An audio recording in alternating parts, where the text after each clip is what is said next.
നിങ്ങളാദ്യം സ്ത്രീകളെ ബഹുമാനിക്കാൻ പഠിക്കും. അതെ, ആദ്യം ബഹുമാനിക്കേണ്ട സ്ത്രീകളല്ല, പുരുഷന്മാരാണ്. പുരുഷന്മാരാ.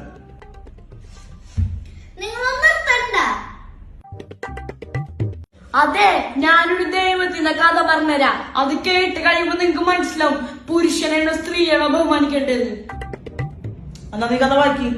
ദൈവം സ്ത്രീയുടെ സൃഷ്ടികർമ്മം കഴിഞ്ഞ് അല്പം ദൂരെ മാറി നിന്ന് അവളെ നോക്കി. അവൾ അതീവ സുന്ദരി. ഒരു കുറ്റവും അവളിൽ കണ്ടെത്താൻ ദൈവത്തിന് കഴിഞ്ഞില്ല.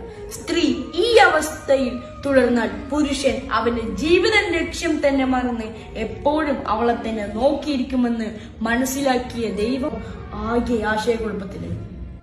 അങ്ങനെ പറഞ്ഞു കൊടുക്കടാ. എന്നിട്ട് ദൈവം അവളുടെ വായിൽ ഒരു നാക്ക് വെച്ച് കൊടുത്തു.